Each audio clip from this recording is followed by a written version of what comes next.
Allez, Bezrat Hashem, le cours de ce soir est dédié à la mémoire de Alice Simcha Bat Sarah Bezrat Hashem, donc ça va être l'année jeudi si Dieu veut. Ou la Avdil Refoua Shelema pour ma maman, Rivka Bat Rachmona Bezrat Hashem, qu'on entende que des bonnes nouvelles et pour tous les malades d'Israël. Alors ce soir, on va faire un cours un peu particulier parce qu'on est dans une période particulière. C'est un cours qui n'est pas un cours pour les enfants. Donc c'est pas un cours à montrer à tout le monde, c'est un cours à montrer à des gens qui ont une certaine, et alors, un certain âge, et c'est le cours des Shovavim. Pourquoi on va parler des Shovavim? Parce que c'est la période dans laquelle on se trouve, et la période des Shovavim, beaucoup de personnes ne savent pas ce que c'est la période des Shovavim, et ils ont entendu comme ça parler, et ils pensent que bon, c'est une période importante, mais sans plus. On a entendu parler des 10 jours de pénitence. On a entendu parler des 3 semaines de deuil à Tisha B'Av. On a entendu parler de Yamim Noraim. Mais les Shovavim, en général, on a du mal à savoir ce que c'est. Ou bien, c'est une idée vague qu'on a sur la période et on ne sait même pas quand ça arrive en général. Bon, il y a beaucoup de bilboul en ce moment. Voilà, hier ou avant-hier. Hier, je crois, on n'a pas fait les Tachanonim pendant Shacharit parce que le type, il a dit c'est pour Purim Katan. Pour Katan chez la Tripolitaï. Oui, mais on n'est pas Tripolitaï. Donc il fallait faire Tachanonim. Bref, il y a beaucoup de bilboul aujourd'hui, d'accord? Il y a des gens qui font pas Tachanonim parce que c'est l'ascara de l'alléluia d'un tel race, c'est le truc. Bref, il y a des choses à respecter. Et au niveau des Shovavim, c'est une période qui est très très très importante. Et elle est importante aussi bien pour les hommes que pour les femmes. Pourquoi elle est importante pour tout le monde? Parce que c'est le Zman, c'est le moment de Tikkun Abrit. Alors vous allez me dire, mais les femmes, elles n'ont pas de brit. Donc pourquoi est-ce qu'elles doivent faire le tikkun abrit? Aucun intérêt. Non, c'est que les hommes qui font la brit mila. Non, parce que le tikkun abrit, c'est pas simplement, on parle pas simplement d'une brit mila ou d'avoir souillé sa brit mila. On parle de tout ce qui est au niveau de la débauche. Tout ce qui est au niveau des rapports. Et en général, bon, aujourd'hui c'est un peu différent parce que on ne sait plus qui est quoi. Mais en général, dans l'absolu, quand un homme il doit avoir un rapport, il faut une femme. Et quand une femme doit avoir un rapport, il faut un homme. Donc dans l'absolu, c'est comme ça que ça marche. Donc c'est le tikkun des Shovavim, aussi bien de l'homme que de la femme. Et vous allez comprendre pourquoi c'est aussi très important pour la femme. Maintenant, il faut savoir que cette période des Shovavim, elle n'est pas simplement une période qu'on peut dire, bon, c'est la période de telle date à telle date. C'est la période qui commence quand? Pour savoir, c'est la période qui commence avec la paracha de Shemot. À partir du moment où on rentre dans la paracha de Shemot, la paracha qu'on a lue donc la semaine dernière, c'est la période des Shovavim. Combien de temps est-ce qu'elle dure cette paracha? Elle dure de la paracha Shemot à Mishpatim. Ce sont les initiales du Shovavim. Shovavim, Shemot, Vaera, Bo, Beshalach, Itro, Mishpatim. Et quand il y a une année bissextile, on rajoute Teruma et Tetzavé. D'accord? Mais cette année, on n'est pas une année bissextile, donc c'est jusqu'à la paracha de Mishpatim. Ok? Shovavim. Alors, il faut savoir que cette source de Yemei Shovavim, elle trouve son origine partout. C'est-à-dire que ce soit bien au niveau de la Chassidut, de la Kabbale, du Moussar. Je veux dire, c'est pas simplement une partie du peuple qui a enseigné les Yemei Shovavim. C'est vraiment, ça touche vraiment toutes les parties du Ham Israël. Et d'où est-ce que ça vient? Ça vient en fait du verset qui dit Shuvu banim shovavim, revenez enfants rebelles. Ça a été dit dans le Tanakh, d'accord? Et c'est par rapport à l'égarement des enfants d'Israël. Au moment où les enfants d'Israël se sont égarés et ont commencé à servir les idoles, vous savez que la plus grosse idole du peuple d'Israël, c'était quoi? La plus violente. Celle dont Moshe Rabbeinu a été enterré en face. Baal Peor. Baal Peor, bonsoir Gérald. Baal Peor, c'était quoi? Baal Peor, c'était la plus basse et plus sale des idolâtries. Pour pouvoir faire cette idolâtrie, il fallait faire ses besoins devant la statue. Ses gros besoins devant la statue. Et en fait, comment ça se passait? Les temples de Baal Peor. Ça devait puer. Non, écoute comment c'était.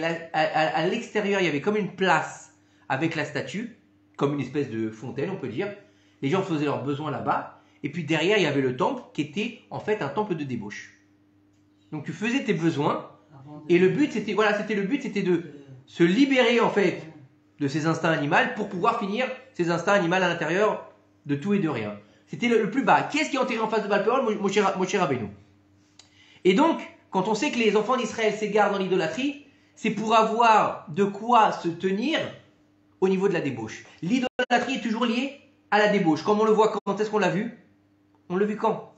On l'a vu au moment de la faute du veau d'or, Parashat Kitissa. On a vu que là-bas, le Erev Rav se lève, demande à Aaron, d'abord il demande à Chour de faire une idole. Chour il a refusé, ils l'ont mis à mort. Ils sont allés voir Aaron qui a accepté pour pas que... il a accepté pour pas que le jour même il tue un Navi et un Kohen. Parce que si tu es un Navi et un Kohen, puisque Chour était Navi et Aaron était Kohen, et si tu es un Navi et un Kohen le jour même, il n'y aurait pas eu de capara pour le Ham Israël. Donc il a accepté pour qu'il puisse y avoir une capara pour le Ham Israël. Ça, c'est l'amour d'Aaron pour le peuple d'Israël. Et donc, au moment où ils ont fait le veau d'or, il y a marqué après dans le passage qu'ils sont venus jouer. Et jouer dans la Torah, c'est avoir des rapports. Comme on a dit de Yitzhak et de Rivka, il les a vus à Abimelech, il a vu qu'ils étaient en train de jouer. Ils n'étaient pas en train de jouer, on dit qu'ils étaient en train d'avoir un rapport. Mais ça, donc c'est d'avoir un rapport. Et alors, c'est quoi? C'est une période de tchouva, c'est une période d'amélioration des actes, c'est une période où on a la capacité de réparer les torts qu'on a fait dans le monde supérieur. Parce que toute action qu'on fait ici, elle a des répercussions dans le monde supérieur. Chaque fois qu'on fait une mitzvah, par exemple, vous savez qu'on fait une mitzvah, on va créer un ange. Par contre, si on fait une mitzvah qui est incomplète, on va créer un ange qui est incomplet. Et le Admour Azaken, il dit, écoutez bien, c'était ça Iloula aujourd'hui. Hier soir et aujourd'hui. Le Admour Azaken, il nous dit que ces gens qui sont faits sur des mitzvot qui sont incomplètes, quand quelqu'un n'a pas terminé la mitzvah, ou qu'il n'a pas fait correctement, ces gens qui sont créés sont des gens qui sont incomplets. Ils vont aller voir Akadosh Baruch Hu, ils vont lui dire, regarde l'état dans lequel je suis, il manque une oreille, il manque la moitié de la tête, il manque un bras, il manque une jambe, je ne sais pas comment c'est fait exactement un ange, mais on va dire dans l'absolu, d'accord, comme ça, pour imager. Et Akadosh Baruch Hu lui dit, pourquoi tu viens me voir? C'est pas moi qui t'ai créé. C'est l'homme qui a fait cette mitzvah qui t'a créé. Donc, chez qui tu dois aller plaindre? Bah, tu vas te plaindre chez cette personne qui t'a créé. Et donc, on nous dit que, étant donné que, bien sûr, c'est un ange, qu'est-ce qu'il fait? Il devient en fait un ennemi de la personne qui l'a créé et il peut lui faire du mal, chas v'shalom. Donc, c'est pour ça que c'est important de faire les mitzvot et de réparer ce qui se passe dans les cieux. De réparer toutes les implications qu'on a au niveau de nos actions ici, dans les cieux. Maintenant, il faut savoir que nos sages, ils les comparent aux 10 jours de pénitence, à Seret Yemei Teshuvah. D'accord? La prière faite avec Kavana, avec un vrai repentir sur les fautes liées à la débauche, elles sont acceptées. Et alors, quand il y a la débauche, il n'y a pas que la débauche qui va avec. Bien sûr, il y a les yeux, bien sûr, il y a les 5 sens, les Chushim, qui vont participer à la débauche, et il y a aussi la colère, l'orgueil et la tristesse. Puisque comment est-ce qu'on arrive en général à la débauche? Dans un moment de tristesse. Comment souvent on entend des histoires? Ouais, j'avais pas le moral, il est venu me parler à côté de la machine à café, et puis il m'a dit, tiens, t'as écouté le Dvar Torah, et malheureusement, ça tombe. Ça se passe quoi? Comment? Dans des séminaires religieux. Oui, madame, des histoires vraies, séminaires religieux. Le mari va à la piscine, son meilleur ami avec sa femme. La femme Sota qui va aller vers de l'eau, elle était avec quelqu'un dans le... Eh ouais! Qu'est-ce que vous croyez? Pour dire qu'elle était normale. Bien sûr. C'était... c'est pas Stam qu'on raconte des histoires. Dans des séminaires, dans des endroits cachers, des gens qui sont trucs, dans les call centers, là, Baruch Hashem en Israël, il y a des call centers. Dans les call centers, t'as écouté le Dvar Torah et ils finissent à l'hôtel. Hashem Shmor Yerachem. Qu'est-ce que vous croyez? C'est Stam, j'ai envie de raconter des histoires, ça me fait plaisir. Non, c'est des choses que... Et encore, je vous raconte pas tout. Non, je peux pas. C'est violent. Non, c'est violent.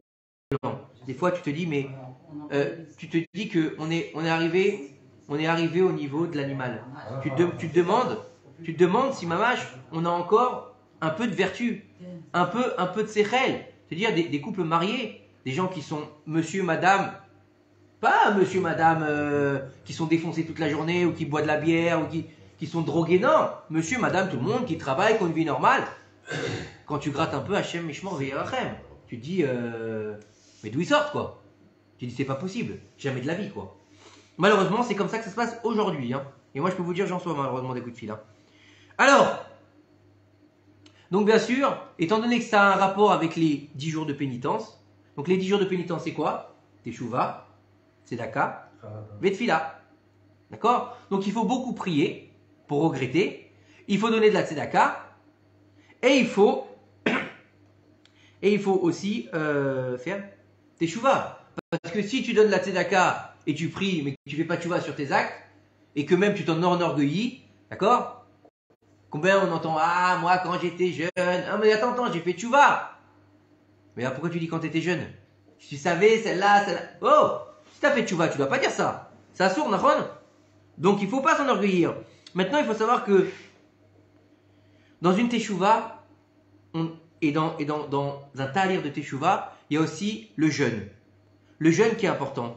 Par contre, le problème qu'il y a, c'est qu'aujourd'hui, on est une génération qui est chalasha, une génération qui est fatiguée, malade, triste, qui n'a plus la force de jeûner. Avant, ils jeûnaient pendant toute la période des Shovavim, toute la journée, jusqu'au soir. D'accord? Sauf le Shabbat, bien sûr. Mais jeûner toute la journée. Alors aujourd'hui, on dit que ceux qui ont la force, ils jeûnent le lundi et le jeudi. Maintenant, on sait très bien que si, par exemple, la personne qui va jeûner, elle étudie la Torah, ou bien qu'elle travaille, et qu'elle a un travail à responsabilité, et que le jeûne va lui donner des faiblesses, d'accord? Et qu'il a des comptes à régler, d'accord? À rendre, pardon, mais il ne peut pas jeûner. Pourquoi? Parce que s'il fait mal son travail, c'est comme s'il volait son employeur, d'accord? S'il ne peut pas étudier la Torah, à quoi ça sert qu'il jeûne? Donc, nos sages, ils ont dit que s'il ne peut pas jeûner, pendant la période de Shovavim, au moins qu'il essaie de faire jeûne de la parole. Pourquoi le jeûne de la parole? Pourquoi la parole? Quel rapport avec la parole et les Shovavim? Comment? D'accord, mais mis à part ça. Charmé. Mais non! Mais non! C'est simple! C'est simple! La parole, elle est en rapport avec quoi? On a dit Shovavim. Shovavim, c'est le tikkun de quoi? De la brite. Comment on dit? Brite, Mila, l'alliance des mots. Donc ce qui est en rapport avec la débauche est en rapport avec la bouche aussi. Tout celui nos sages ils disent, tout celui qui se débauche avec sa brite, il fait nivoulpé, c'est-à-dire qu'il est vulgaire. Voilà. Donc on continue. D'accord? Donc, comme c'est difficile, au moins tu fais le jeûne de la parole. Maintenant, si tu ne peux pas faire le jeûne de la parole parce que c'est trop compliqué le jeûne de la parole, tzedaka. Alors tzedaka par rapport à quoi? Eh ben, tu n'as pas mangé, tu ne dois pas manger 2 repas par exemple, ou un repas, bah, tu vas faire l'équivalent d'un repas. Combien ça coûte aujourd'hui? Un falafel et un coca, 37 shekels, c'est ça? 54 shekels. Donc, tu fais une mashkanta et tu payes ton falafel pendant les jours de Shovavim. D'accord? Ça fait beaucoup. Ça fait beaucoup. 42 jours. Ben oui, mais t'imagines combien ça fait 42 jours. T'imagines combien de coups de bâton ça fait? 50, ça fait 2500 shekels. Bah écoute, hein, ouais, mais c'est. Vaut mieux. Pour éviter le guéhinam, ça vaut le coup peut-être. Ou tu les fais en plusieurs fois. Bref, mais le meilleur. Ça dépend des fois. Il y a certains rabbinines. J'ai écouté justement un cours du Rav Toledano qui disait que c'était à l'heure actuelle, d'après le Harizal, on fait 3 shekels. 3 shekels, c'est l'équivalent d'un mini-repas. Chacun donne en fonction de ses moyens, bien sûr. Pain, Ouais. poisson. Chacun donne en fonction de ses. Chacun. Mais après, ça se multiplié par 82 en fonction du tikkun. Du tikkun, oui, de la vera. Après, il y a le Ça mikvé. peut monter très. Après, il y a le mikvé. Après, il y a les sigoufim. Alors, laissez tomber les sigoufim si vous entendez des gens qui vous disent faut aller se rouler dans la neige et machin. Non. Ça, c'en est plus au niveau de faire ça, c'est fini. On ne peut pas faire ça. D'accord? Et le Gaon de Vilna, il nous dit le jeûne de la parole. D'accord?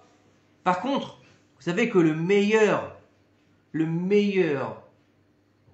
remède, mieux que le jeûne de la parole, mieux que la tzedaka, c'est l'étude de la Torah. L'étude de la Torah l'ishma, c'est la machine à laver.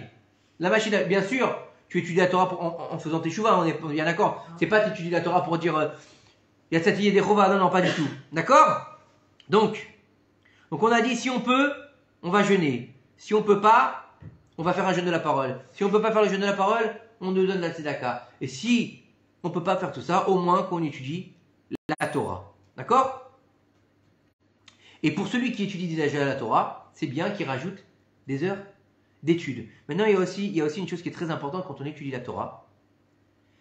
C'est l'ilmol al-melad l'elamed. C'est-à-dire que lorsque tu apprends la Torah, ne la garde pas pour toi. Même si tu n'es pas rabbin, même si tu n'es pas un grand érudit, tu as entendu un petit halakha, un petit dvar Torah, quelque chose qui t'a plu, un moussard. D'accord? Tu as entendu un short là sur YouTube. Partage-le. Partage-le par les réseaux. Ou bien tu as rencontré ton ami, tu as vu ta fille. Quand on parle de fille ou garçon, d'accord, en âge de comprendre. On parle pas, tu as vu ton bébé et tu vas lui faire un moussard. Non. Eh bien, transmets-lui ce dvar Torah, c'est la meilleure chose à faire. D'accord? Bien sûr, on connaît aussi l'efficacité des Tehillim, puisqu'on sait que dans les Tehillim, c'est le remède à tout. Et on a aussi surtout Rabbi Nachman, Tikkun HaKlali. Tikkun HaKlali, c'est Tikkun Avrit. Tikkun Avrit, c'est voilà. Et c'est surtout pour les hommes le Tikkun HaKlali. Surtout pour les hommes qui doivent faire le Tikkun HaKlali une fois par jour, c'est bien de faire Tikkun HaKlali. D'accord? Faut faire. Je les ai fait imprimer. Et il faut comprendre que pourquoi est-ce que tout ça c'est important au niveau. Merci. Écoutez bien pourquoi c'est très important. Vous allez comprendre pourquoi c'est important d'étudier la Torah, pourquoi c'est important de jeûner, pourquoi c'est important. Vous savez qu'est-ce qui se passe quand on jeûne? Je ne parle pas au niveau du ventre. On a un peu mal au bide, c'est pas très grave. Mais quand on jeûne, quel est l'endroit qui fait le plus mal? La tête. La tête.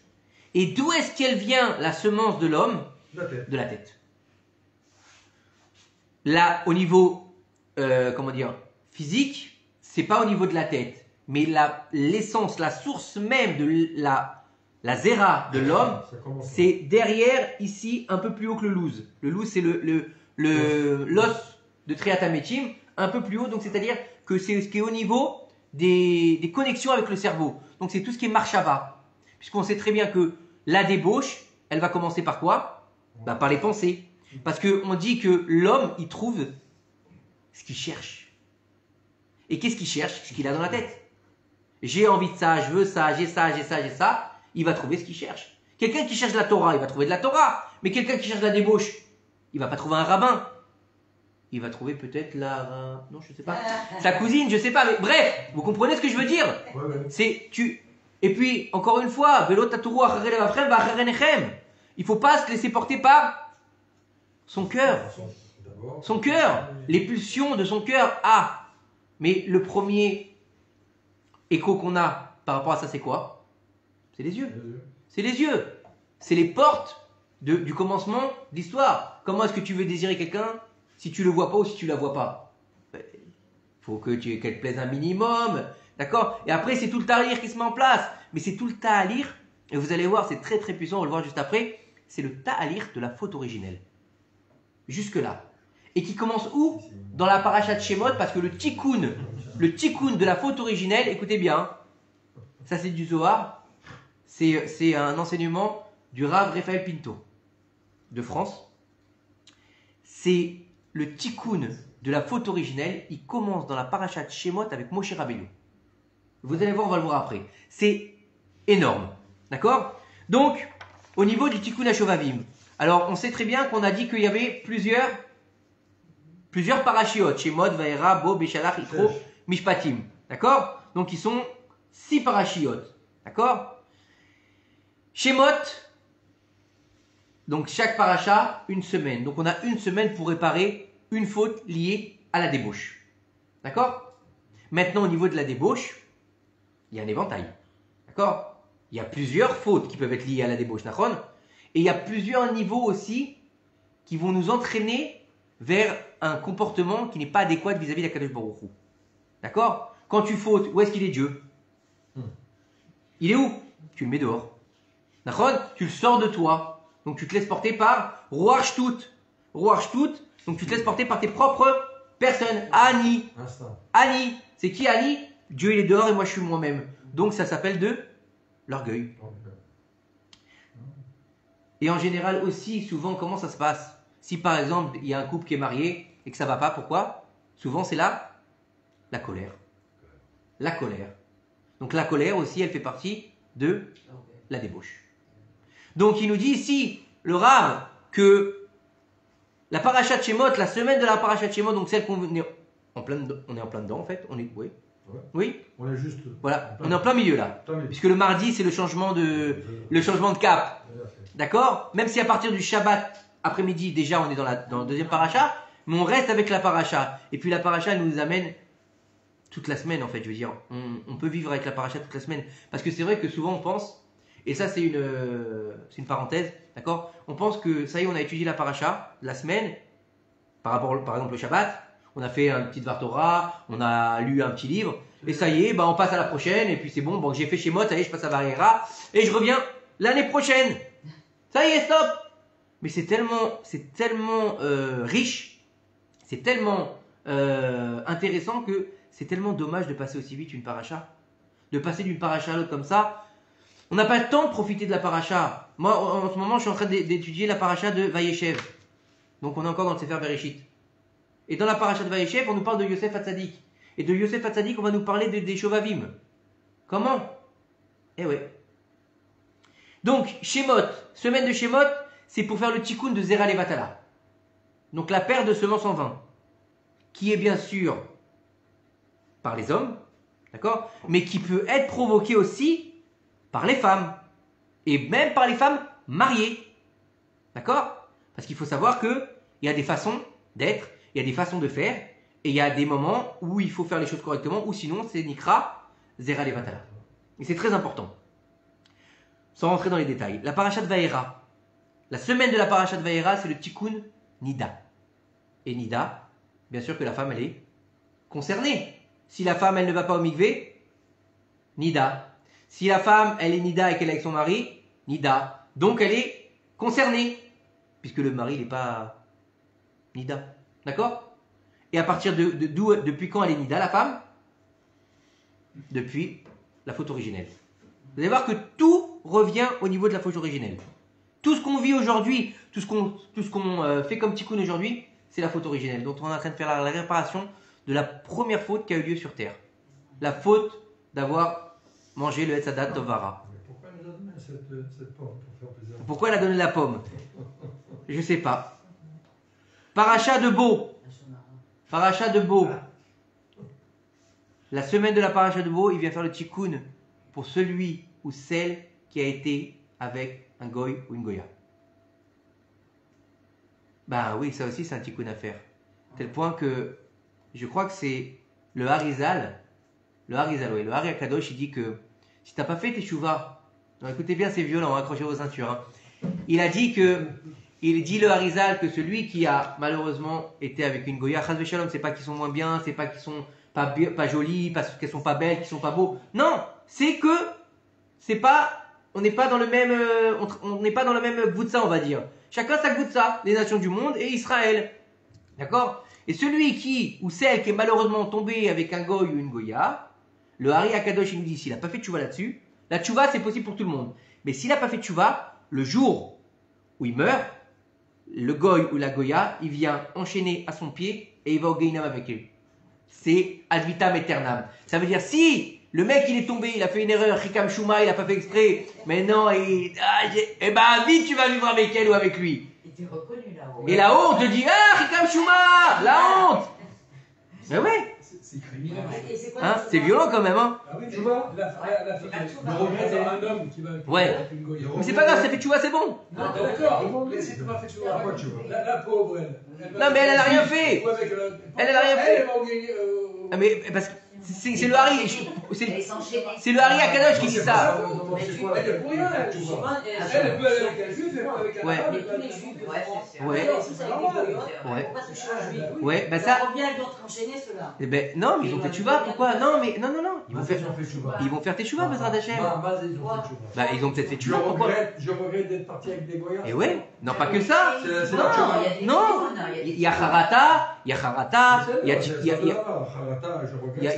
il y a le regret, il y a le mikvé, il y a la tfila, il y a le fait de verser des larmes, il y a le fait de demander à Kadosh Baruch Hu pardon, il y a le fait d'étudier la Torah. La Torah, c'est un karcher.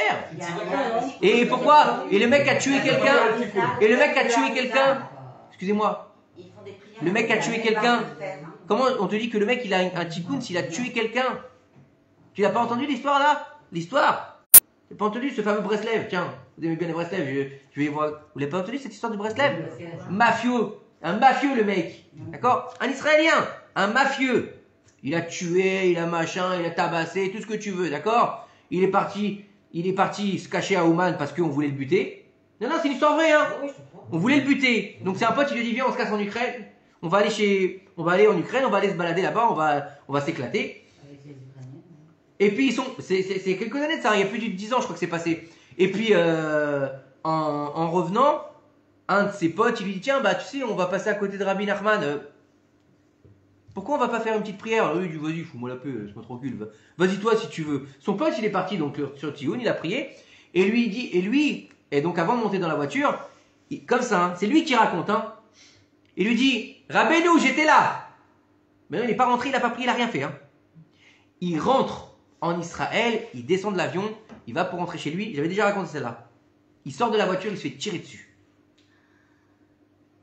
dessus. Betsura lo normalite. D'accord? Le mec, il doit être mort normalement. D'accord? Quand il prend une balle dans la tête. C'est une histoire vraie, hein? C'est un Marseille, le mec, aujourd'hui. Il donne des cours de Torah. Il prend une balle dans la tête. Je ne sais pas combien de balles il a pris dans le corps. Écoute bien, hein. Il meurt.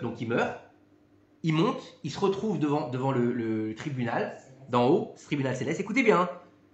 Donc, bien sûr, tribunal céleste, tout noir, machin. Hop, tu vas te faire défoncer. D'accord? Et à un moment donné, avant la fin du jugement, on entend une toute petite voix qui crie laissez-le tranquille, il m'appartient. Une grande lumière comme ça, il dit comme ça, hein, j'ai vu une grande lumière et j'ai entendu laissez-le tranquille, il m'appartient. Quoi? Rabbi Nachman, il a dit celui-là, il est à moi, celui-là vous le renvoyez sur terre. Il est redescendu, il lui a enlevé toutes les balles qu'il avait dans le corps, sauf celles qu'il avait dans la tête. S'il l'enlève, il meurt. Et il a dit c'est le témoin de ma teshuva, cette balle. D'accord? Maintenant le mec il est marté et il fait faire, je sais pas comment il s'appelle, et il fait faire teshuva aux gens. Il a tué des gens, il fait pas teshuva. Donc pourquoi un mec qui a été avec une non-juive il va pas faire teshuva? Il n'y a pas de niveau pour la teshuva. Chacun peut faire teshuva. Après bien sûr, encore une fois, n'oubliez pas que le niveau de réparation, il est plusieurs. D'accord? C'est-à-dire qu'on peut faire une réparation en faisant teshuva. Une réparation en faisant teshuva et tzedaka. Tzedaka et Yom Kippour. Yom Kippour et la mort. D'accord? Donc il y a plusieurs niveaux de teshuva. Il y en a qui vont faire teshuva, c'est bon. La maladie, bien sûr, les sourim. D'accord? Donc il y a plusieurs niveaux. Donc ça c'était pour la paracha de Bo. La paracha de Béchalach, c'est le tikkun de la colère. D'accord? Puisqu'on dit que celui qui se met en colère, c'est comme si qu'il faisait Avodah Zara. D'accord? Et Avodah Zara, ça amène à quoi? À la débauche. Comme on l'a vu de tout temps, de toute époque, à chaque fois qu'ils ont fait les Bnei Israël, la Avodah Zara, ça finit en live. Qu'on le voit, qu'on l'a vu avec la faute du veau d'or, qu'on l'a vu avec Yeroboam ben Nevat, d'accord? Qu'on l'a vu avec Ménaché, le roi Ménaché, d'accord? Qui avant de faire Teshuvah, il a fait les 400 coups. Vous connaissez le roi Ménaché? Fils de Chizkiyahu Omeler, qui devait être le Mashiach. Chizkiyahu Omeler, il était Mashiach. Il a refusé d'avoir des enfants parce qu'il a vu par roi HaKodesh qu'il allait avoir des enfants rachats. Le prophète, il lui a dit, c'est pas ton problème. Il a fait Teshuvah, il s'est marié avec la fille du prophète. Il a eu 2 enfants, Chikam Shuma. Rachat chez Racha. D'accord? À tel point qu'ils étaient sur les épaules. Il y avait Ménaché, son frère, je me souviens. Je sais plus comment il s'appelle, il a toujours un nom à coucher dehors, celui-là. D'accord? Ils étaient sur les épaules. Ils étaient sur les épaules de leur père. Écoutez bien, ils avaient 3 ans. Ils étaient sur les épaules de leur père. Comme ça, il raconte le Midrash. D'accord? Un de chaque côté. Et le deuxième, il a dit à Ménaché, oh, t'as vu la karachat de papa, ce serait un endroit merveilleux pour pouvoir faire de la Avodazara là-bas. Et après, on lui trancherait la tête pour l'offrir à la Avodazara. En entendant ça, il a tellement été en colère qu'il les a jetés par terre. D'accord? Le deuxième, il est mort. Et Ménaché, il est resté en vie, il est devenu roi d'Israël. Roi d'Israël, il a mis une Avodazara devant le Kodesh HaKodashim. Et quand il se prosternait devant sa Avodazara, d'accord, il se prosternait en donnant le dos au Kodesh HaKodashim pour que ce soit son fessier qui soit vers le Kodesh HaKodashim. Imaginez le niveau. D'accord? Il a fait Teshuvah, et puis il n'a pas fait Teshuvah de cœur, lui. Il a fait Teshuvah parce qu'il allait mourir. En disant, en appelant toutes ces idoles, et toutes ces idoles ne lui ont pas répondu, en disant, oui, mon père, il disait, le Dieu d'Israël, si tu me réponds, t'es le vrai Dieu, si tu me réponds pas, ça veut dire que t'es l'équivalent de tous les dieux qui n'existent pas. Et Dieu, il l'a sauvé. Et on nous dit de Ménaché, roi Ménaché, d'accord, qu'aujourd'hui, il a la tête de la yeshiva céleste des Balei Teshuvah.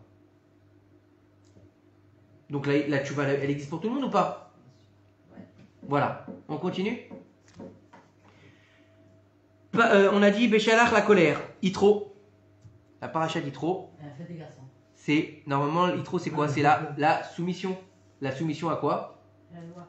À Kadosh Baruch Hu. C'est la réception de la Torah. Donc, on va recevoir la Torah d'Akadosh Baruch Hu pour se soumettre à l'ordonnance divine. Mais quand on ne se soumet pas, c'est quoi? Ça s'appelle l'orgueil. Parachat Yitro, c'est l'orgueil. L'orgueil, c'est moi, donc il n'y a pas de place pour lui. Il n'y a pas de place pour lui. Donc l'orgueil, pareil, comme la colère, comme le reste, elle amène toujours à la débauche. Et la Parachat Mishpatim, et vous allez voir, ça c'est difficile de comprendre au niveau de la débauche, mais je pense qu'il y a un rapport avec ça. La Parachat Mishpatim, c'est le tikkun du respect des parents. Alors vous allez me dire, mais quel rapport entre la débauche et le respect des parents? Et nos chachamim, ils nous disent. Si tu ne respectes pas tes parents, tu es capable de faire tout. Ça, c'est sûr, si tu ne respectes pas tes parents. Et l'éducation. L'éducation. Ah, c'est pendant que. Nos sages, ils nous disent que lors de la conception de l'enfant, s'il y a eu un manque de tsniout, s'il y a eu un manque de inyanim entre les parents, et ben le gosse, il a gamme directement. Bien sûr. Et ce n'est pas une question religieuse. Ça veut dire que les gens, ils peuvent avoir un enfant, ils peuvent être pas religieux du tout. C'est pas une question de religion. S'ils sont tsanoua, respect envers l'homme et la femme, elle pense à son mari, lui il pense à sa femme, d'accord? L'enfant, même si, écoutez bien ce que disent nos chachamim, même s'il grandit dans une maison non religieuse, il finira par faire tchouva. Pourquoi? Parce qu'il a été conçu dans la doucha. Par contre, même s'il a été fait par des parents très religieux, mais que un peu thalouid, d'accord? Ou bien elle pense au postier, lui il pense à la caissière. Pourquoi ça n'arrive pas? D'accord? Le Hari HaKadosh, il nous dit bien que lorsqu'un homme il pense à une autre femme, d'accord, mais qu'il est avec sa femme, d'accord, et qu'il est avec sa femme, dans le ciel, le bébé qui vient, c'est un mamzer. Il est considéré dans le ciel comme un mamzer, alors que c'est pas un mamzer. Bah, dans le ciel, il est considéré comme un mamzer. Donc vous comprenez bien qu'il y a des niveaux. Non, mais parce que tu te rends compte, c'est les Neshamot, quoi. Bah oui. C'est violent, je vous dis, c'est un cours qui est assez violent ce soir. Parce Encore que une fois. Tu vois un film et puis tu vois. Bah, c'est pour ça qu'il ne faut pas avoir de film. Non, un homme qui voit des films. Bah, encore une fois. Une femme qui voit des films, elle pense à Brad Pitt, elle pense à Robert Redford. Alain Delon. Ben c'est écrit partout, c'est pas que dans le Sefer Hamidot, c'est du Zohar, c'est de la Kabbalah, c'est de la Chassidoute. Quand je l'ai dit au début du cours, j'ai dit que les Shovavim, ça prenait sa source aussi bien dans la Kabbale, dans le Zohar que dans la Chassidoute, que chez tout le monde. Donc c'est des choses qui sont connues et reconnues et qui sont le plus grand problème de notre génération. Vous savez pourquoi? Est-ce que vous savez pourquoi? Eh ben non. Déjà oui, la tristesse, parce qu'on n'a jamais été aussi triste qu'aujourd'hui, d'accord? Les gens qui font le plus de cartons aujourd'hui, c'est qui? C'est les psychologues, c'est les coachs, c'est les psychiatres. Bah ouais, les gens ils sont tristes. Les gens ils loupent leur permis, ils font 6 mois de thérapie, d'accord? Les gens ils loupent leur bac, ils veulent se suicider. Ils perdent un emploi, ça y est, c'est la fin du monde. Donc khalash. Mais pourquoi est-ce que la débauche, elle est autant présente? Rav Yoram Zichron Livracha, il disait pourquoi? Parce qu'à la fin des temps, la dernière génération sera la génération qui viendra faire le tikkun de la génération du déluge. Qui est tombée par quoi? Par la débauche. D'accord? Et je crois que c'est le Zohar qui dit ça, parce qu'à la fin des temps, ce sera plus le Samer même qui dirigera le monde. Par rapport à la Touma, je parle, bien sûr. Hein. C'est Dieu qui dirige le monde. Par rapport à la Touma, ce sera plus le Samer même, ce sera plus le Malach HaMavet, ce sera plus le Yetzer Hara, ce sera sa meuf. Elle y est, d'accord? Ouais, la reine des démons. Et en fait, elle est 10 fois plus violente que lui parce que c'est une femme. Ah ouais. Et la femme, en fait, elle est, étant donné que à la base, elle a été créée par un rejet, donc elle se venge sur tous les hommes en créant par leur semence des démons. Et à la fin des temps, c'est elle qui va avoir les cartes en main pour diriger le côté de la Touma. Donc, elle va diffuser au monde, comme ça ils disent nos sages, elle va diffuser au monde une sorte de, comment ça s'appelle ça? Réarche, c'est pas comme un réarche, tu sais, comme un parfum, voilà, excusez-moi.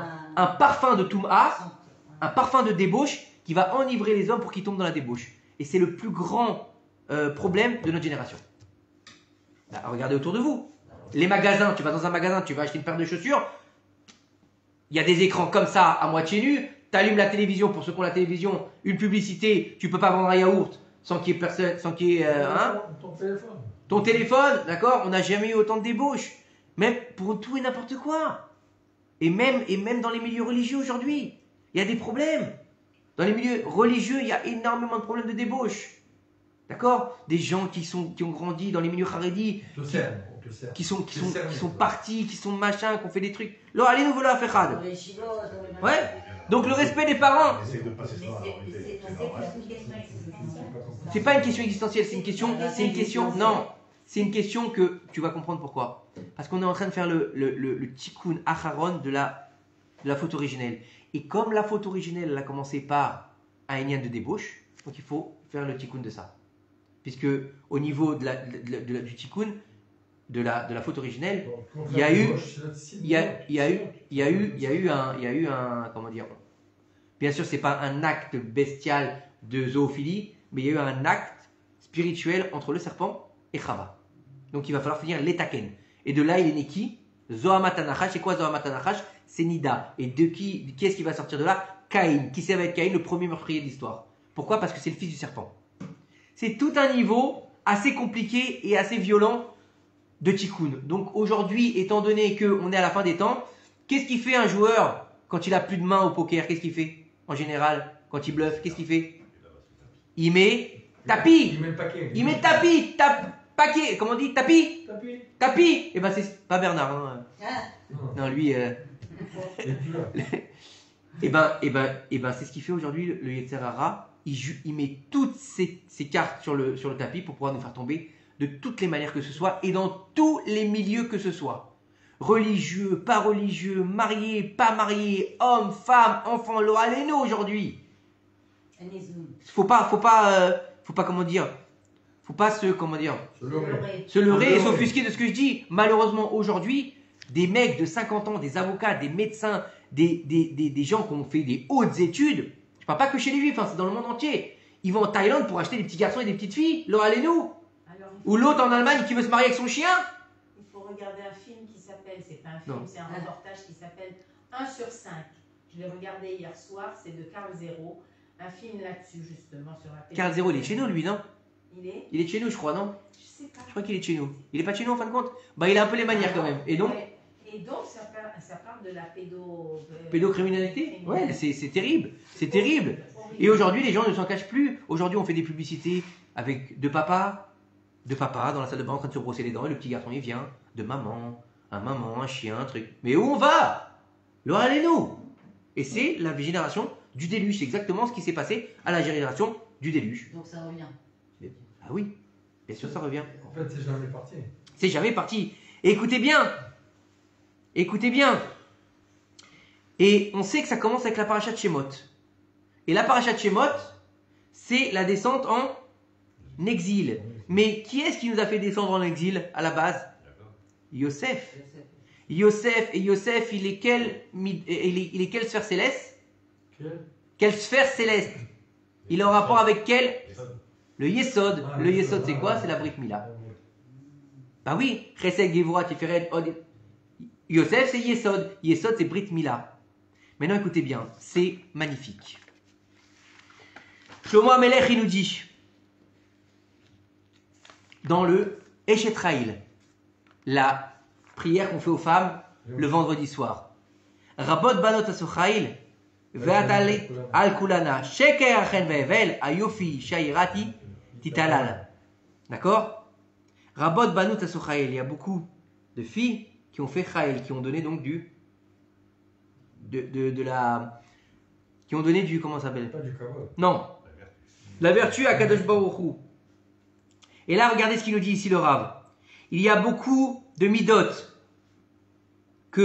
avec elles on peut faire Cha'il Ba'avodat Hashem, c'est-à-dire qu'on peut faire correctement son service divin et donner du Nachat Ruach à Kadosh Baruch Hu. D'accord? Be'ava ou Yira, Rabot Banot, il y a de nombreuses. Sheker Achel Va'evel Ayofi Isha. Le mensonge, la beauté de la femme, c'est un mensonge. Lorsqu'un homme. Ah non, excusez-moi. Ve'at alita al kulana. Excusez-moi, j'ai oublié une phrase. C'est pas pour toi, c'est pas pour vous. Écoutez bien. Ve'at alita al kulana. On est maso. Et tu es au-dessus de toutes. Tu es au-dessus de toutes. Il y a une vertu, une seule vertu qui est encore plus haute que toutes les vertus. Et elle est Sheker Achen Ve'evel Ayofi Isha. La beauté de la femme, c'est mensonge. C'est qu'une petite fine couche. Une façade, c'est d'accord. extérieur. Lorsqu'il y a un homme, il nous dit qu'Asher Adam Mitkadesh ou Moed Berkol Inyane Nashim. Lorsqu'un homme, il va se préserver de tout ce qui est en rapport avec les femmes.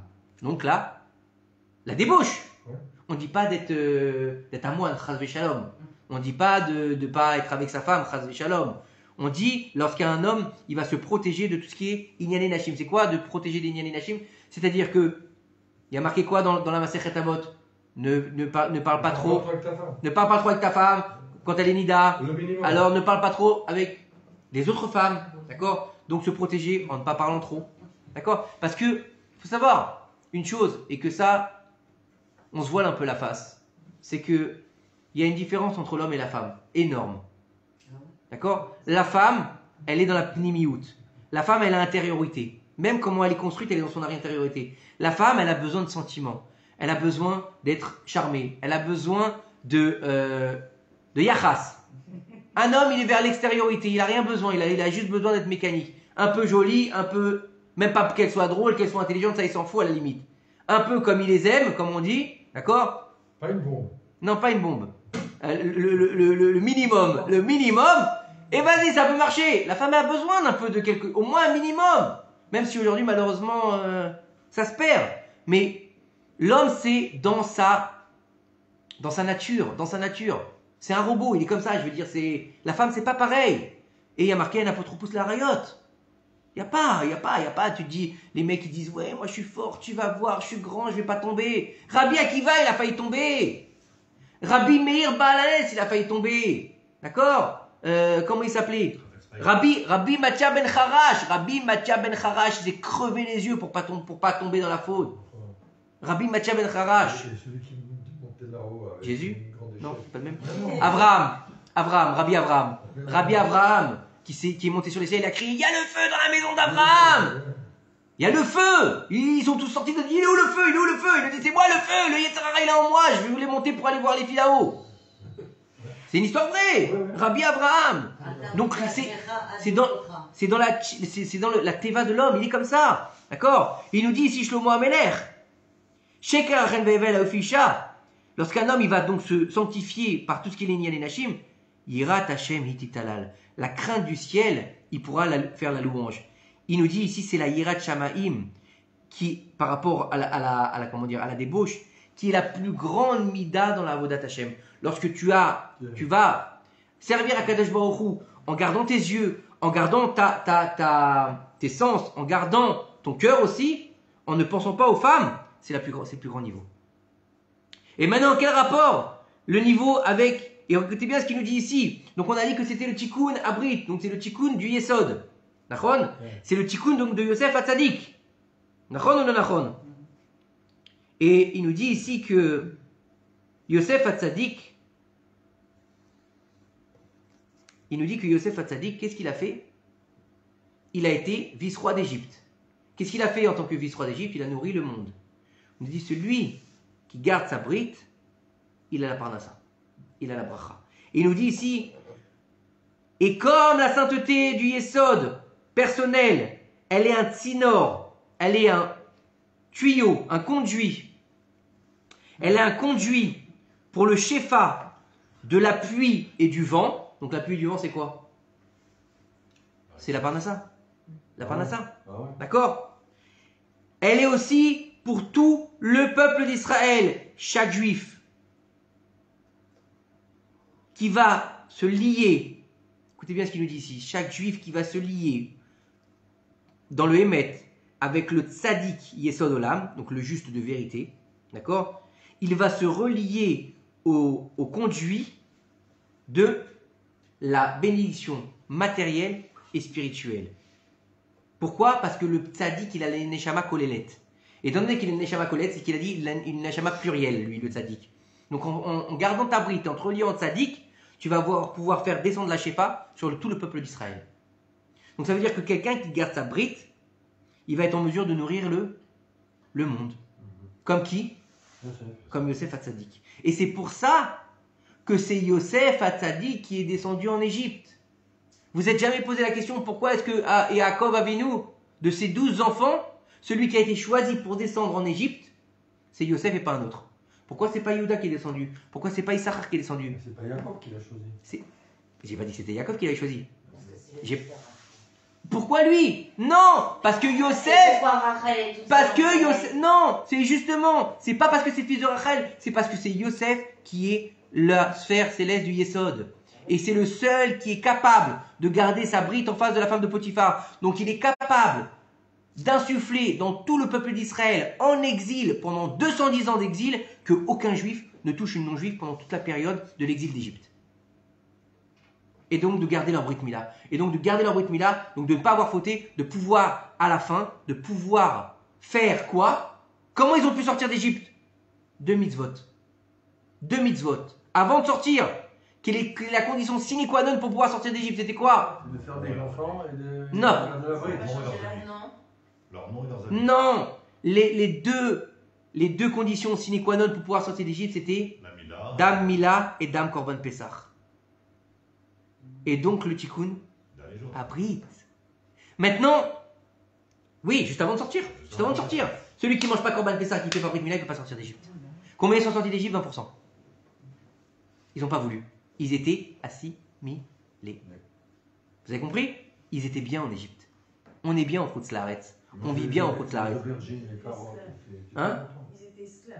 Comment ils étaient bien? Ouais, c'est ça. Et quand ils sont... Quand, Ils quand ils sont nés esclaves. Quand ils sont sortis, je te rappelle que quand ils sont sortis, ils ont dit à Moshe Rabbeinu, oh, franchement, on bouffe de la manne, franchement, il y en a marre. Ils sont où les concombres? Ils sont où les poissons? Ils sont où les machins? et tout Ils ça. étaient riches, ils avaient de l'argent. Ils avaient beaucoup d'argent. Ils avaient beaucoup d'argent. Ils étaient que Ils 80 étaient ans. complètement Mais ils étaient esclaves, hein? Ils étaient que 80 ans, esclaves.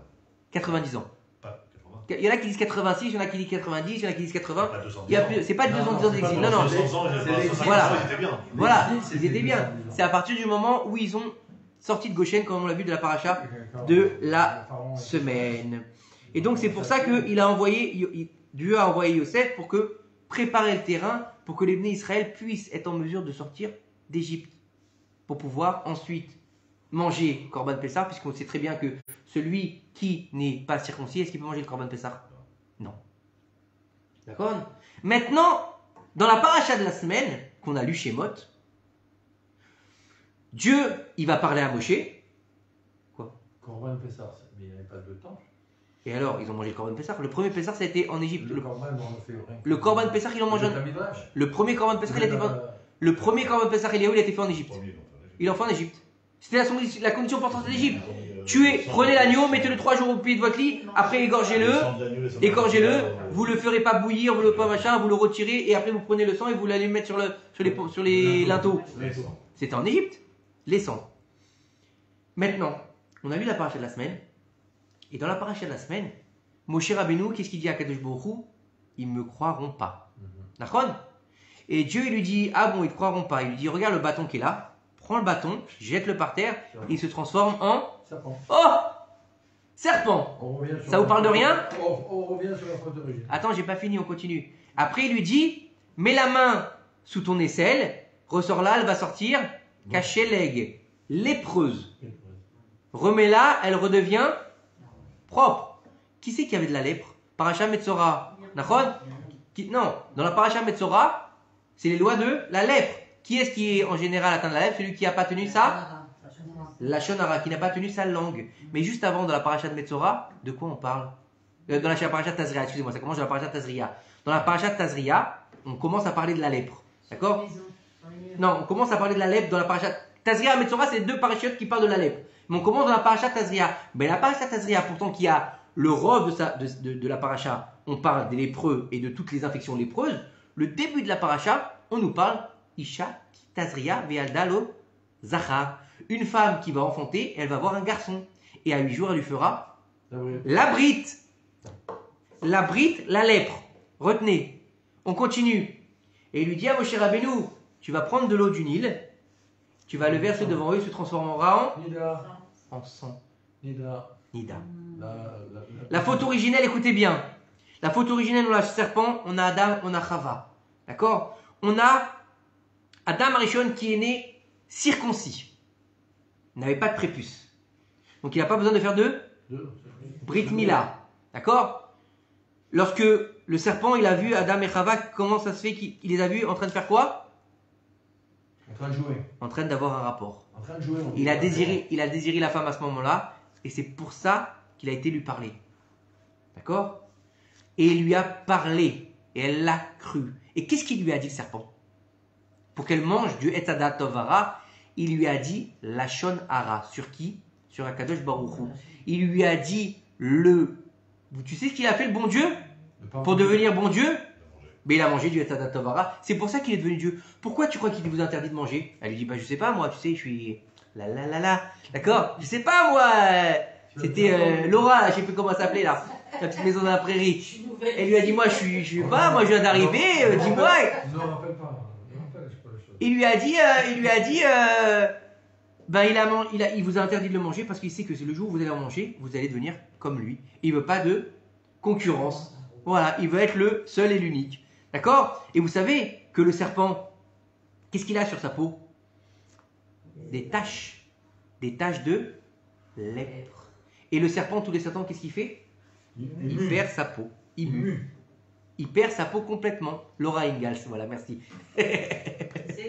On vient de me dire Laura Ingalls. Alors, et à partir du moment où le serpent il a été avec Rava, donc vous êtes d'accord, on a la débauche? On a le Lachon Hara? Oui ou non?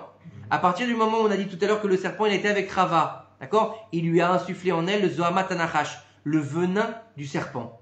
D'accord? Le venin du serpent, il va donner la mort sur le monde, qui va se transformer en Dam Nida. D'accord? Et à partir du moment où la faute originelle, elle a été faite, le monde, il change de niveau, il descend de son statut. Donc, Adam Arishon, qu'est-ce qui se passe? Son prépuce, il repousse. Et donc, tout au long des générations, toutes les générations, elles vont faire de la Vodazara, elles vont avoir des problèmes, elles vont se débaucher complètement. Jusqu'à qui? Jusqu'à Noach.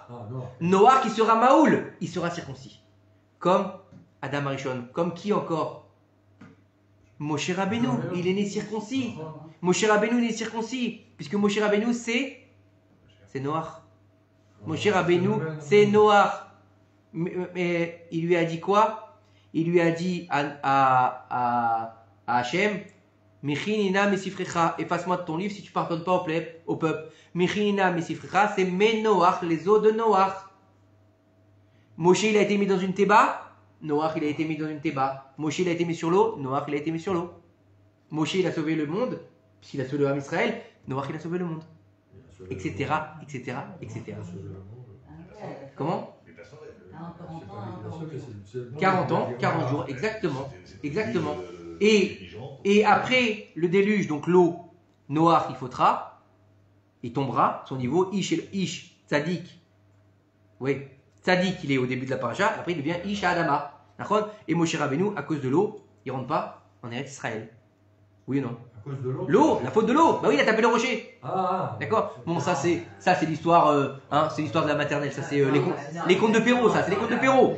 C'est pas pour ça qu'il n'est pas rentré en Israël. Il pouvait pas rentrer. On avait vu la télé déjà. Il pouvait pas rentrer en Israël, Moshe Rabbeinu.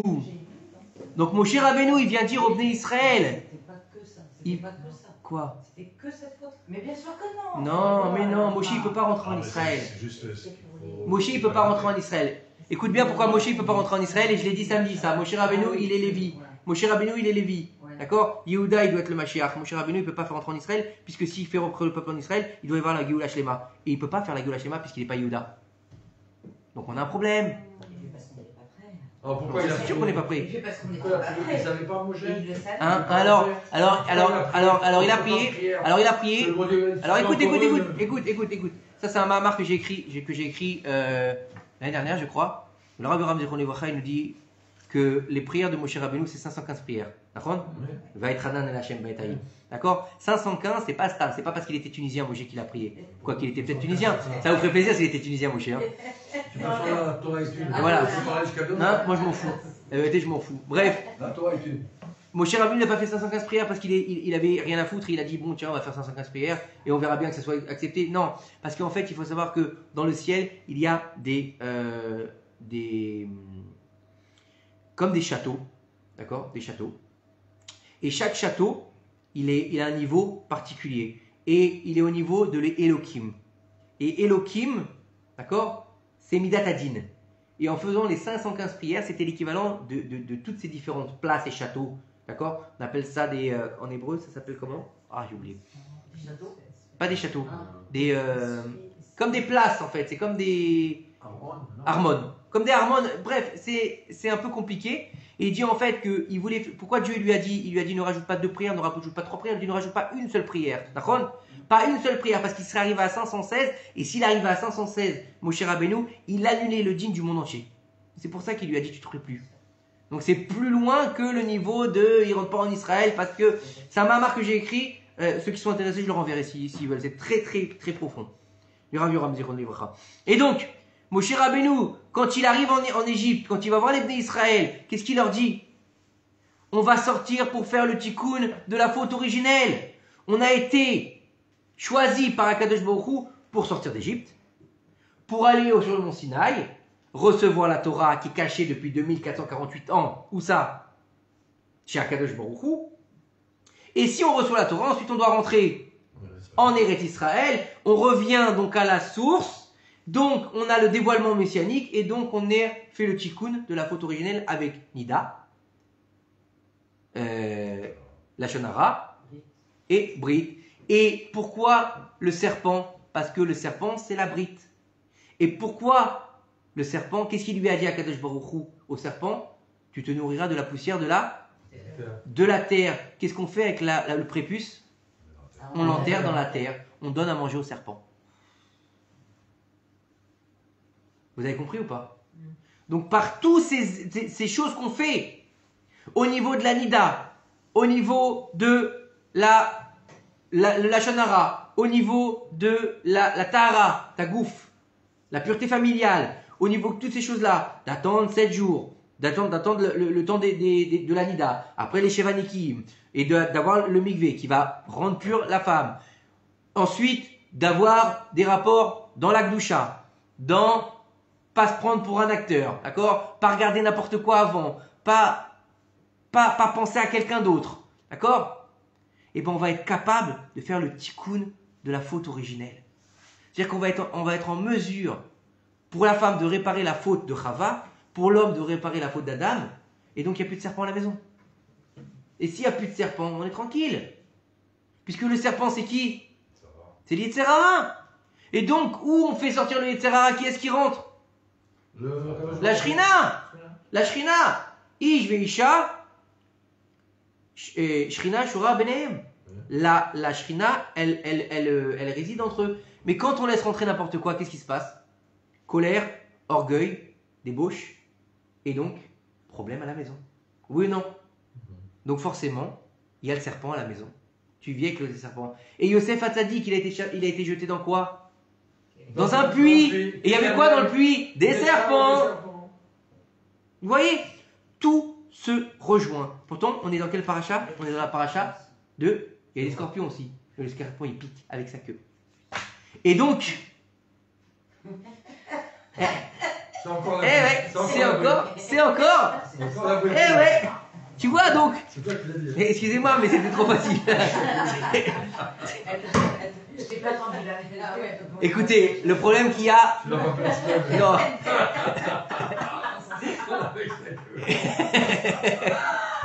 Je vois que vous suivez, c'est déjà ça, bon, Hachem. Mais il faut comprendre que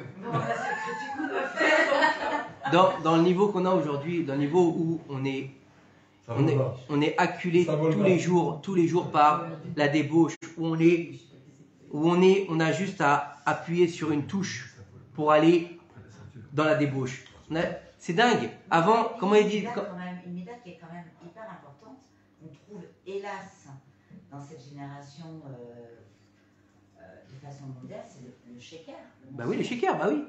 Bah oui, mais le shaker.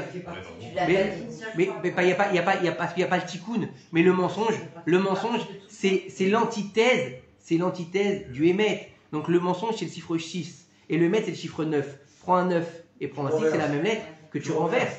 Et donc le émet, c'est quoi? Akadosh Baruch Hu, sur quoi il a créé le monde? Sur le émet.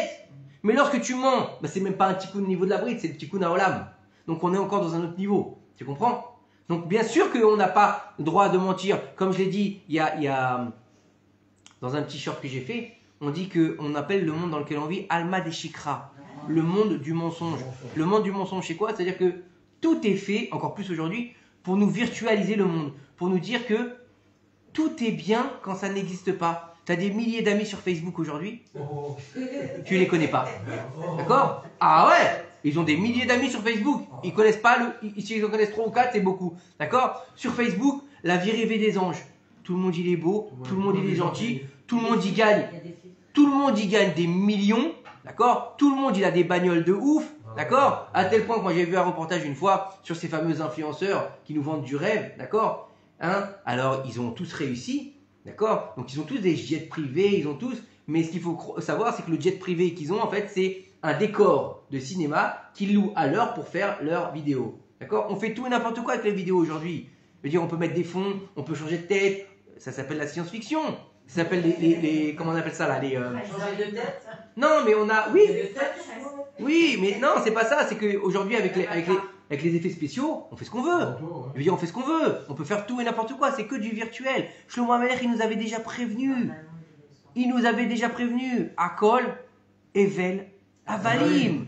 D'accord? C'est Michelet, c'est ça? Michelet. Kol, Evel, Avalim. Il n'y a rien de vrai, il n'y a rien. Tout est virtuel aujourd'hui. Et comme il dit le Rav Ben Chetrit, j'adore cette expression quand il dit le virtuel. C'est qui? Elle, c'est Hachem. D'accord? Il tue à Kadesh Baruch Hu, tout ce qui est virtuel. C'est faux. Qu'est-ce que ça t'apporte? Qu'est-ce que ça t'apporte à part rien? À part d'avoir assouvi une illusion dans ta tête, avoir assouvi une pulsion qui va durer que quelques minutes et qui en fait... Elle va quelques minutes parce qu'elle est avec oui, toi. elle te reste dans la tête. Non, elle te reste dans la tête d'une part. Et surtout, qu'est-ce qui se passe en général après qu'un homme ou une femme elle est fautée? Elle se sent mal. Elle se sent sale. Elle a des regrets. D'accord? Et on le voit.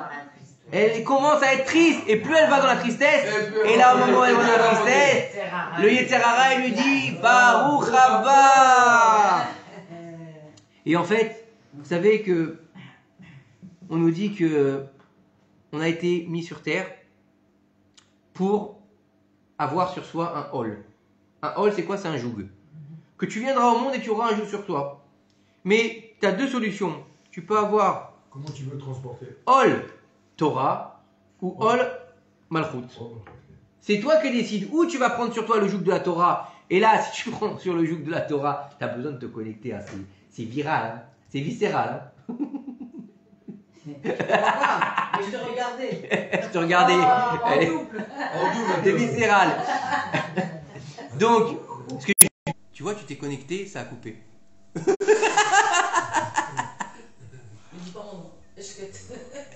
Je ne dirai rien.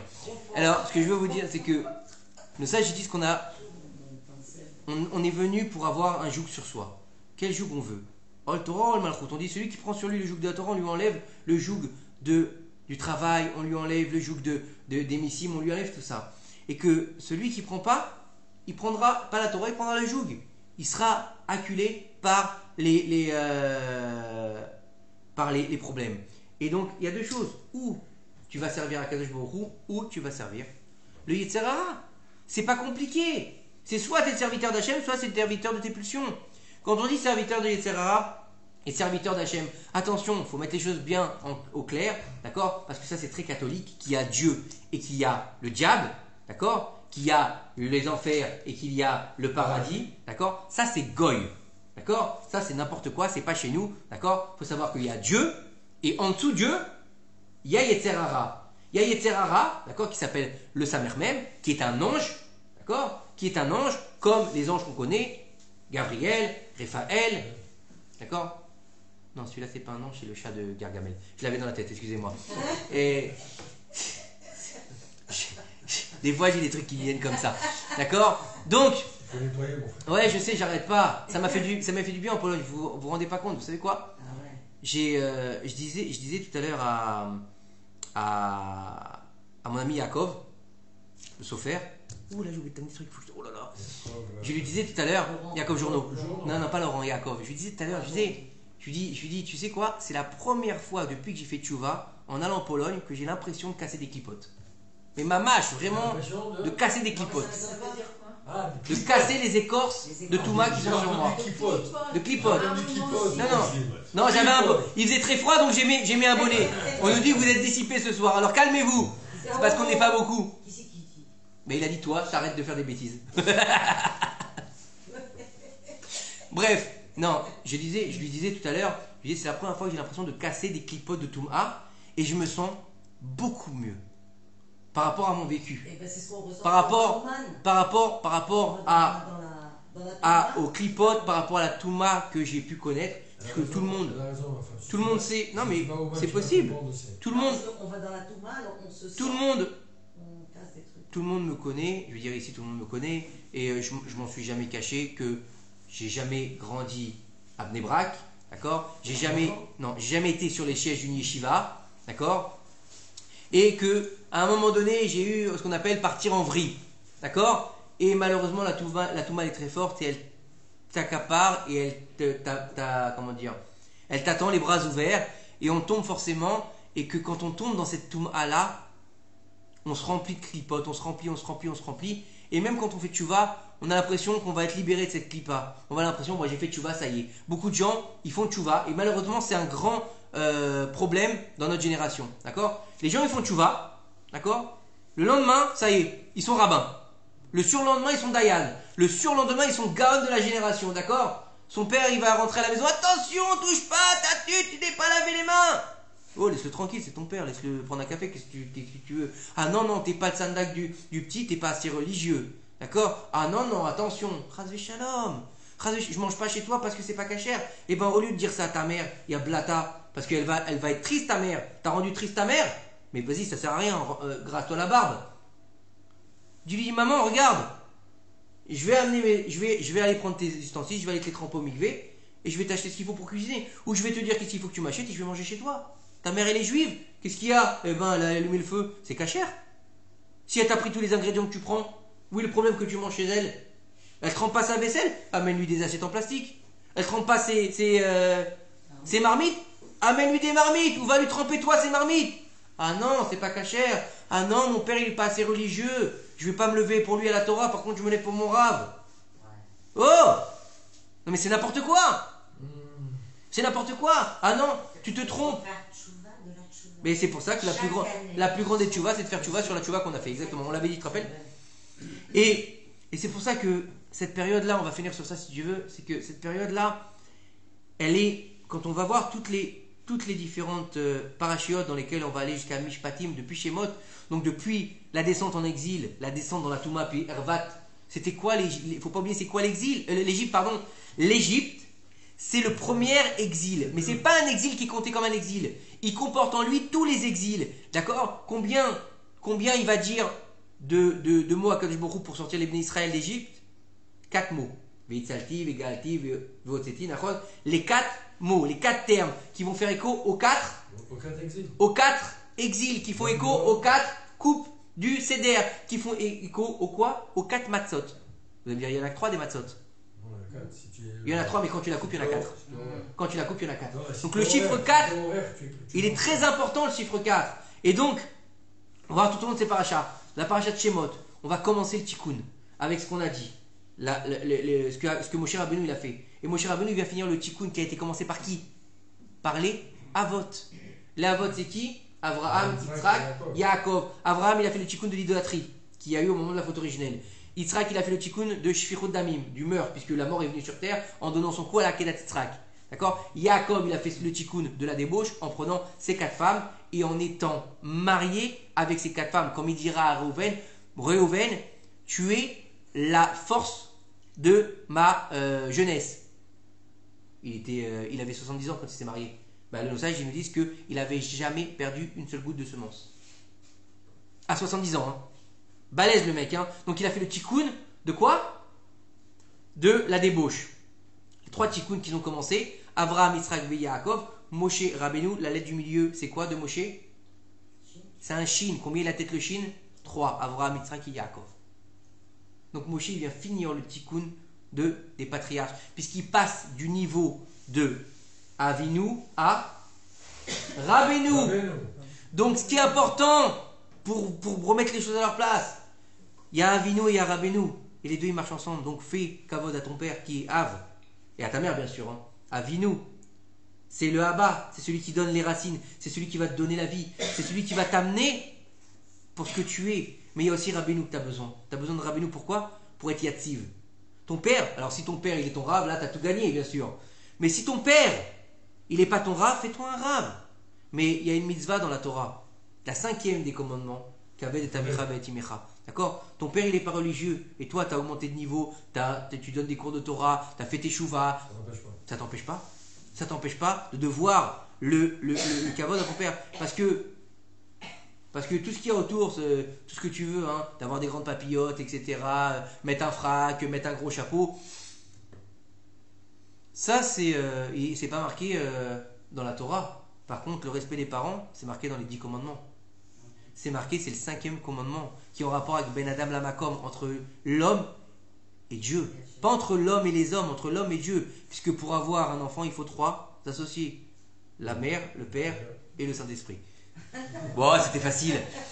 Et donc, il faut comprendre que faut utiliser cette période, qu'on soit un homme ou qu'on soit une femme, pour faire le tikkun des shovavim, le tikkun de Zera Levatala, de Nida, de la Goya, de la colère, de l'orgueil, du respect des parents. Comment? L'homme, il va devoir étudier la Torah, faire des jeûnes, donner de la tzedaka, et faire le tikkun aklali, parce que le tikkun aklali, Rabbeinu dit, c'est un karcher de l'âme. Il dit, c'est le karcher de l'âme.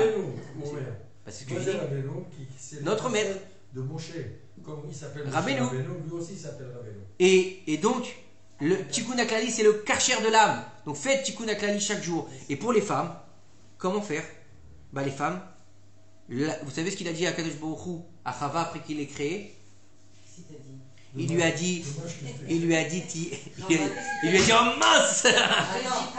Il lui a dit, tiye tsanoua. Il lui a dit, tiye tsanoua. Il lui a dit 2 fois. Tiye tsanoua, pourquoi il lui a dit 2 fois? Parce que quand on dit 2 fois les choses, c'est un langage de chiba, c'est un langage d'amour, c'est un langage comment dire, enlacé comme ça, c'est un langage d'importance. Donc il lui a dit vraiment, l'essence même de la femme d'Israël, c'est la tsniout. Et la tsniout, on va refaire une petite parenthèse avant de se quitter, Be'ezrat Hashem. La tsniout, c'est pas que de porter une jupe longue, d'accord? Et c'est pas que dehors, d'accord? C'est aussi comment tu parles, c'est aussi comment tu te tiens, c'est aussi comment dire, la coupe de la jupe, parce que il y a des femmes qui mettent des jupes jusqu'au parterre, c'est vrai, mais c'est tellement serré, d'accord, que tu peux voir tous les détails. C'est pas de tsanoua, d'accord?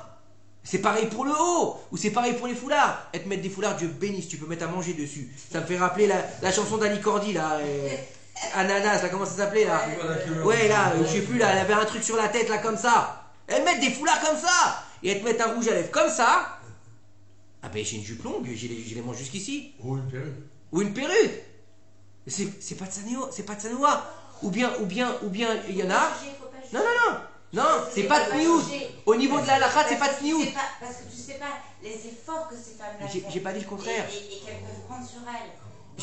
J'ai pas dit. Je veux dire, ce que je veux dire, c'est que non. C'est quelque chose de très difficile. Oui, mais encore une fois, si tu mets une jupe, excuse-moi, si tu mets une jupe, d'accord, où on voit tout, c'est pas de sniout. Faut être honnête, d'accord. C'est clair, net et précis, d'accord. Si tu, excuse-moi. Si la femme, d'accord, si la femme, elle met, excuse-moi, elle se met un rouge à lèvres, rouge, pulpeux là, qui lui fait des lèvres de Barbie, d'accord, et qui va à la séfatorib de son fils pour voir le rave, oh, il y a un problème. Tu vois que c'est Sanoa ça? Excuse-moi, c'est provoquant. Ben, elle est peut-être pas religieuse. Mais si, elle a un kisoui jusqu'ici, et elle a des lèvres comme ça, on dirait. Hein? Il y a bien des rabbins qui sont et qui vont ailleurs. Mais c'est pas forcément. Mais c'est pas des rabbins ça. C'est pas des rabbins. C'est des gens qui sont déguisés. Et ben elles non plus. Et bah les déguisés Il y aussi. en a beaucoup. Et bah ouais, c'est. Voilà. Et bah ouais, mais je sais. C'est pas Sanoa. Mais c'est pas Sanoa ce que je dis. Moi la première fois que j'ai vu Pourim en Israël, écoute-moi. La première fois que j'ai vu Pourim en Israël, C'est pas le seul, hein. écoute-moi, la première fois que j'ai vu Pourim en Israël, On entend ce qu'il dit là. la première fois que j'ai vu Pourim en Israël, pourtant, je sortais des Beaux-Arts, et pour moi, pour me choquer, il fallait se lever tôt, hein, parce que, avec tout ce que j'avais mangé, non, même pas que dessiné, avec tout ce que j'avais vu là-bas, d'accord, hein, je suis arrivé en Israël, il y a eu Pourim, moi j'étais habitué à Pourim, les gens ils se déguisent, machin, bon, d'accord, Nous aussi, on a eu la Ben même oui. chose. Ben on et l'a je fait. sors dans la rue pour aller faire les Mishloach Manot, là, et puis là, Choqué. je dis à ma femme, c'est Pourim ou c'est... C'est carnaval Non, de je la lui dis c'est le carnaval de la débauche. Je veux dire, c'est open space. Je lui dis c'est quoi? C'est tout est permis, tout le monde est permis. Je lui dis on est où? Je lui dis on est au moins en Israël. Je lui dis mais non, Rio de Janeiro c'est encore léger à côté de ça. J'étais dans un état, j'étais choqué. À Tel Aviv. Sous le coup, Non, à Ashdod. À Ashdod, j'étais choqué. Et pourtant je peux vous en dire que j'en ai vu des vertes et des pas mûres au Beaux-Arts. Hein. Je veux dire, il n'y avait pas un jour où il n'y avait pas quelqu'un qui se baladait tout nu dans les couloirs. Donc j'étais blasé moi. J'étais blasé. D'accord, à ce niveau-là j'étais blasé. Quand j'ai vu ça, j'ai dit c'est ça. Chas Shalom, des filles juives. Mince. Quand même. Pourquoi? Un minimum. Mais la tsniout c'est aussi le parler. Le parler. La femme qui elle est très bien habillée, elle est très tsanoua et elle dit des gros mots toute la journée. T'es pas tsania? Hein?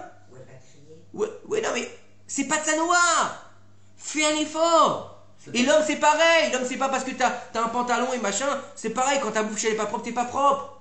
C'est pas parce que t'as des grandes papillotes jusqu'au parterre, t'as une barbe jusqu'au parterre que t'es tsanoua. Si tu dis des gros mots. Ou combien moi j'en ai vu malheureusement des mecs avec des barbes jusqu'au parterre, ils montent dans le bus, ils laissent passer la meuf devant lui, ils lui mettent les fesses. C'est religieux dis donc, c'est tsanoua. C'est pas tsanoua. Faut être clair. Je dis pas que tu peux pas tomber parce que il y a une femme qui est passée devant toi sans faire exprès que tu l'as vue et c'est normal, c'est naturel on va dire, c'est TV. C'est TV. Mais quand le mec, il la laisse passer, d'accord, maintenant le mec tu le vois, tu te dis celui-là c'est un rabbin. D'accord? Il a la tenue quoi. Il a le comment dire, il a l'air mais pas la chanson. D'accord? Le mec il la laisse passer et tu le vois, c'est un radar le mec. Dis-moi, tu vas où baba? Calme-toi. Faut faire ce qui est. Donc la tsniout, c'est important. Mais là, Si on- C'est la faute de la on revient à ce que tu disais au départ. Non, ça je suis pas d'accord avec ça. On revient à ce que tu disais au C'est la départ. faute de la fille. Le Yad Savara attaque. Partout. Voilà, Partout. donc, Encore une fois, c'est pour ça qu'on a ces jours-là. C'est pour ça qu'il faut se battre. J'ai pas dit que c'était facile. J'ai pas dit que c'était facile. J'ai pas dit que c'était facile. En plus dans notre génération, c'est tout. Ouais, mais il faut pas se trouver des excuses. J'ai pas dit que c'était facile. Travailler. Je dis pas, mais c'est pas bien sûr. Vous voulez pas me laisser finir? Il y a un moment, je voudrais rentrer chez moi quand même. hein. Je suis quand même un peu fatigué. Je suis super bien avec vous. Non, mais après on va me dire, Shmuel, tu finis tard. Et pourquoi t'as continué comme ça? Et c'est trop long, d'accord? Ça c'est pour moi. Non, c'est pas pour toi. Si. Non. Maintenant t'es à la retraite, donc tu me dis plus ça. C'est bon, hein, tu peux continuer là. Et oui, à méditer, exactement. Il y a Josiane qui nous dit à méditer. Et elle dit arrêtez de me couper parce qu'on n'arrive pas à m'entendre. D'accord? Donc, merci Josiane. Donc, ce que je veux vous dire, c'est que on a une liste d'Amnout. On a une liste d'Amnout particulière avec les Yémé Shovavim, qu'on soit un homme ou qu'on soit une femme. Qu'on soit ici ou qu'on soit derrière l'écran. On a la possibilité, avec ces petites paroles qu'on a essayé de partager ensemble, de comprendre ce que c'est les Yémé Shovavim, de comprendre que ces jours ils sont super importants, de prendre sur nous, d'essayer à notre niveau d'arranger ce qu'on peut arranger, parce que plus on va arranger de choses, et plus on va rapprocher l'avenue du Mashiach. Amen. Amen. Amen. Amen. D'accord.